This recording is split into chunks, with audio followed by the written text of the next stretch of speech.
Hi everyone, this is Papan. You are watching Learn Projects where you can learn anything. So আজকে আমরা আলোচনা করবো হচ্ছে area vector. Area ভেক্টরটা আসলে কি? এরিয়া ভেক্টরটা হচ্ছে কোনো একটা সারফেস থাকলে এরিয়া ভেক্টরটা ওই সারফেসের সবসময় পারপেন্ডিকুলার ডাইরেকশনে হবে। ঠিক আছে, যদি আমাদের সামনে একটা সারফেস থাকে তো তুমি এটাকে একটা সারফেস হিসেবে কনসিডার করতে পারো। তাহলে এই যে সারফেসটা তুমি এখানে দেখতে পাচ্ছ, ওপরের যে সারফেসটা, এর এরিয়া ভেক্টর সবসময় এর পারপেন্ডিকুলার ডাইরেকশনে থাকবে, অলওয়েজ পারপেন্ডিকুলার ডাইরেকশনে। তুমি যদি এইটার সারফেসটা দেখো তাহলে এই সারফেসের এরিয়া ভেক্টর সবসময় এর পারপেন্ডিকুলার হবে, এটার সারফেসের এই বরাবর হবে, এমনকি নিচের যে সারফেসটা তার নিচ বরাবর পারপেন্ডিকুলার ডাইরেকশনে তার এরিয়া ভেক্টরটা হবে।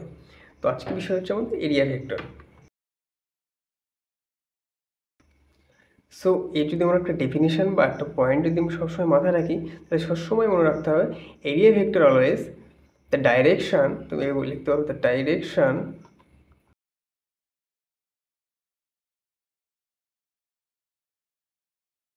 সো ডেফিনেশনটা এরকম বলছে the area vector of the direction of the area vector always perpendicular to the surface. যদি আমাদের সামনে কোনো সারফেস থাকে দ্য পারপেন্ডিকুলার ডাইরেকশন হবে তার এরিয়া ভেক্টর। ওকে, এটা ওপরের যে সারফেসটা, এটা যদি আমরা একটা ওপেন সারফেস ধরি তার ডাইরেকশন হবে তার নর্মাল, তার এরিয়া ভেক্টরটা হবে সবসময় পারপেন্ডিকুলার ডাইরেকশনে।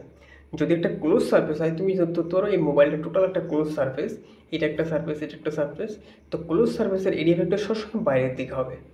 যদি এটা একটা ওপেন সারফেস হয় তার ওই এরিয়া ভেক্টরটা হবে দুই দিকে, একটা উপরের দিকে হতে পারে, নিচের দিকে হতে পারে, সেটা তার ওই যে ক্লোজ লুপটা থাকবে তার ওরিয়েন্টেশনের উপর ডিপেন্ড করবে, সেটা আমরা বুঝবো এখানে। তো এখন আমরা বুঝে নিলাম যে এরিয়া ভেক্টরটা সবসময় কোনো একটা সারফেসের পারপেন্ডিকুলার ডাইরেকশন বরাবর থাকবে। ওকে, সো এখন যদি আমরা এরিয়া ভেক্টরের এরিয়ার যে টাইপ অফ এরিয়া সম্পর্কে একটু জেনে নিই। এরিয়া এরিয়া তোমাকে মনে রাখতে হবে এরিয়া হচ্ছে দুই প্রকারের।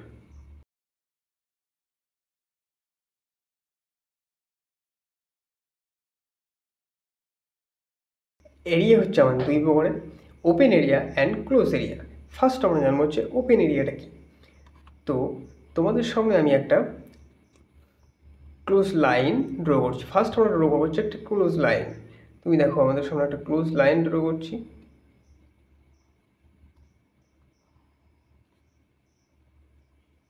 এবং এই ক্লোজ লাইনের আমি একটা ওরিয়েন্টেশন দেখিয়ে দিলাম। ওরিয়েন্টেশন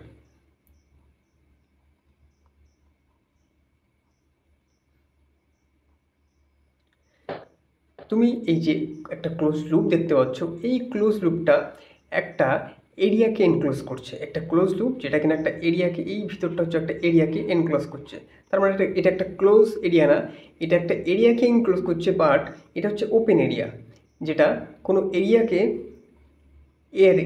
এটাকে বলা হচ্ছে ওপেন এরিয়া। ঠিক আছে, এখন এই যে এরিয়া, এটার আমরা একটা ওরিয়েন্টেশন দেখতে পাচ্ছি। তাহলে এর ওরিয়েন্টেশনের ডাইরেকশনকে জানতে হলে, এরিয়া ভেক্টরটার ডাইরেকশনটা এখান থেকে পেতে হলে তোমাকে রাইট হ্যান্ড থাম্ব রুল জানতে হবে। রাইট হ্যান্ড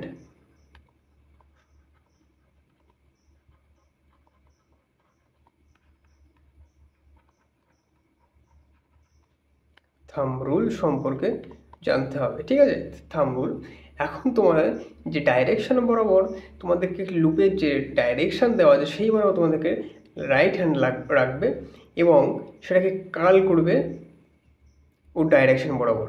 দেখো তোমার থাম যাচ্ছে ওপরের দিকে, তার মানে লুপের যে ওরিয়েন্টেশন সেই বরাবর তোমার হাতটাকে এইভাবে রাখলে এবং সেটাকে কার্ল করলে তোমার থামটা যে ডাইরেকশনে থাকবে সেটা হচ্ছে ওই এরিয়া ভেক্টরের, ওই যে এরিয়া তার এরিয়া ভেক্টর। তার মানে তুমি যদি এই যে আমরা একটা লুপ পেয়েছি, এটাকে যদি আমরা এ দ্বারা ডিনোট করি, এটাকে যদি আমরা বি দ্বারা ডিনোট করি, তাহলে টোটাল এরিয়াটাকে আমরা লিখতে পারি এ ইন্টু বি। তাহলে এর এরিয়া ভেক্টরটা হবে, এটার মাথায় ভেক্টর চিহ্ন ডট এন ক্যাপ, এবং এটা হবে এর পারপেন্ডিকুলার ডাইরেকশানে এন ক্যাপ। তাহলে এটাই হচ্ছে এর এরিয়া ভেক্টর। তোমাদের সামনে যদি একটা লুপ দেওয়া থাকে এবং সেটা একটা এরিয়াকে এনক্লোজ করছে এবং তার ওরিয়েন্টেশন যদি দেওয়া থাকে, সেই ওরিয়েন্টেশন বরাবর তোমার রাইট হ্যান্ড থাম রাখবে এবং সেটাকে কার্ল করলে থাম যে বরাবর যাবে সেটাই হচ্ছে ওই এরিয়ার এরিয়া ভেক্টর। তো এটার ওরিয়েন্টেশনটা দেওয়া আছে অ্যান্টি ক্লকওয়াইজ ডাইরেকশানে। যদি একটা লুপের এটা একটা ওপেন লুপের বা ওপেন এরিয়ার যদি ওরিয়েন্টেশন ক্লকওয়াইজ ডাইরেকশনে দেওয়া থাকে তখন তার এরিয়া ভেক্টরটা কী হবে। দেখো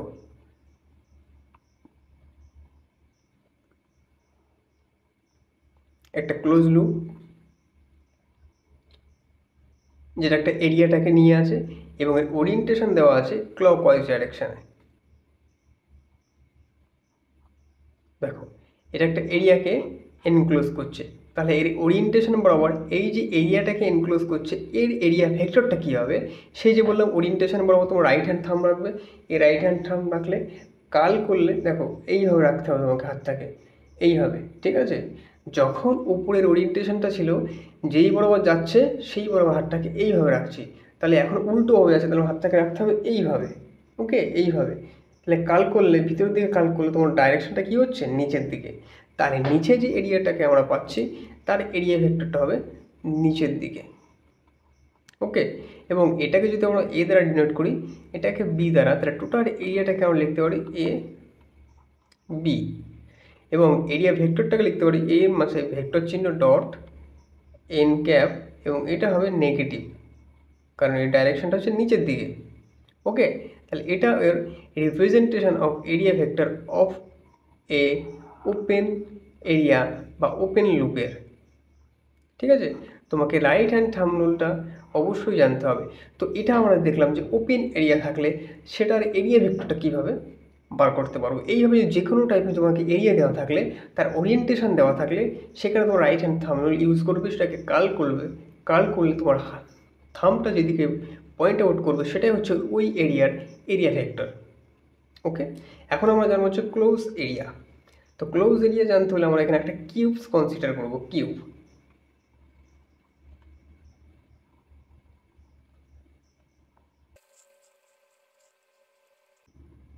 এটা হচ্ছে আমাদের একটা ক্লোজ এরিয়া বা ক্লোজ এরিয়া, ঠিক আছে। প্রথমে আমরা একটা ওপেন এরিয়াকে কনসিডার করেছিলাম, তোমরা দেখতে পাচ্ছ এর দুটো এরিয়া ছিল, নিচের দিকে বা ওপরের দিকে, বাট এর ওরিয়েন্টেশনটা যেদিকে দেওয়া আছে সেই বরাবর তার ওরিয়েন্টেশন বরাবর আমরা তার এরিয়া ভেক্টর ডিফাইন করেছি। বাট এখানে আমাদের আছে এরিয়া ভেক্টর। তোমাকে এরিয়া ভেক্টর সবসময় মনে রাখতে হবে always perpendicular to the surface. এই যে সারফেসের পারপেন্ডিকুলার বরাবর থাকবে এবং আউটওয়ার্ড ডাইরেকশানে, পারপেন্ডিকুলার সারফেস বরাবর অ্যান্ড অলওয়েজ আউটওয়ার্ড ডাইরেকশানে। আউটওয়ার্ড মিনস আমাদের সামনে যদি সারফেস থাকে এই সারফেসের বাইরের দিকে তার এরিয়া ভেক্টরটা সবসময় থাকবে। যদি নিচের সারফেস হয় নিচেতে, কোনো সময় ভিতরের দিকে থাকবে না, সারফেসের থেকে হয় সেটা বাইরের দিকে পয়েন্ট আউট করবে। তো এখানে আমরা দেখতে পাচ্ছি একটা ক্লোজ লুপ দেওয়া আছে, একটা ক্লোজ সারফেস দেওয়া আছে, এর টোটাল সারফেস হচ্ছে কত, ছটা হচ্ছে টোটাল সারফেস। তাহলে এই যে সারফেসগুলো আমরা এখানে পাচ্ছি এই সারফেসের এরিয়া ভেক্টরটা কী হবে। আমরা সবসময় জানো এরিয়া ভেক্টর হচ্ছে perpendicular to the surface and outward ডাইরেকশানে। তাহলে এই যে এরিয়াগুলো আমরা পাচ্ছি ওপরের এই যে এরিয়া, এই এরিয়াটার এরিয়া ভেক্টর সবসময় কী হবে, পারপেন্ডিকুলার, এই ডাইরেকশন হবে ওপরের দিকে। একটা ওপেন এরিয়া দেওয়া থাকলে তার ওরিয়েন্টেশন দেওয়া থাকলে তবে তুমি তার এরিয়া ভেক্টরটাকে ডিফাইন করতে পারবে। বাট যদি একটা ক্লোজ এরিয়া দেওয়া থাকে সেই ক্লোজ এরিয়ার এরিয়া ভেক্টরটা সবসময় হবে ওই এরিয়া বরাবর আউটওয়ার্ড ডাইরেকশানে, সেখানে তোমাকে ওরিয়েন্টেশন নাও দেওয়া থাকতে পারে। ক্লোজ লুপের কোনো ওরিয়েন্টেশন থাকবে না, একটা ক্লোজ লুপ থাকলে তার এরিয়া ভেক্টর সবসময় ওই এরিয়ার বাইরের দিকে থাকবে। তো এটার এরিয়াটা এর পারপেন্ডিকুলার বরাবর ও বাইরের দিকে। তাহলে এর আগের দিকে যে সারফেসটা আছে তার এরিয়া ভেক্টর কী হবে, তার এরিয়া ভেক্টরটা হবে আগের দিকে। পিছনের যে সারফেস আছে তার এরিয়া ভেক্টরটা হবে পিছনের দিকে। এইটাখানে এখানে তার এরিয়া ভেক্টরটা হবে এই বরাবর বাইরের দিকে। এই বরাবর যে সারফেসটা আছে তার বাইরের দিকে হবে এর এরিয়া ভেক্টর। তাহলে আমরা বুঝতে পারছি যে একটা ক্লোজ লুপ থাকলে বা ক্লোজ এরিয়া থাকলে তার এরিয়া ভেক্টরটা সবসময় তার বাইরের দিকে থাকবে। তাহলে এই সারফেসের এরিয়া ভেক্টরটা হচ্ছে এন ক্যাপ এই দিকে, এর এন ক্যাপ এই দিকে, নিচের যে সারফেসটা তার এরিয়া ভেক্টর বাইরের দিকে এন ক্যাপ, এটার এন ক্যাপ এই দিকে, এটার এন ক্যাপ এই দিকে, এটার এন ক্যাপ ওর পিছনের দিকে। তাহলে সবসময় মনে রাখতে হবে এন ক্যাপ আউটওয়ার্ড নর্মাল ভেক্টরকে রিপ্রেজেন্ট করে বা ইউনিট ভেক্টরকে রিপ্রেজেন্ট করে। নর্মাল ভেক্টর, তুমি নর্মাল ভেক্টর বলতে পারো, normal vector of the surface. তাহলে আমরা জানলাম area vector always perpendicular to the surface এবং অলওয়েজ আউটওয়ার্ড ডাইরেকশনে থাকবে। যদি একটা ওপেন এরিয়া থাকে তার ওরিয়েন্টেশন বুঝে তোমাকে এই নর্মাল ভেক্টরকে ডিফাইন করতে হবে। আর যদি আমাদের ক্লোজ সারফেস থাকে সেই ক্লোজ সারফেসের এরিয়া ভেক্টরটা সর্বদাই বাইরের দিকে থাকবে, আউটওয়ার্ড ডাইরেকশনে থাকবে।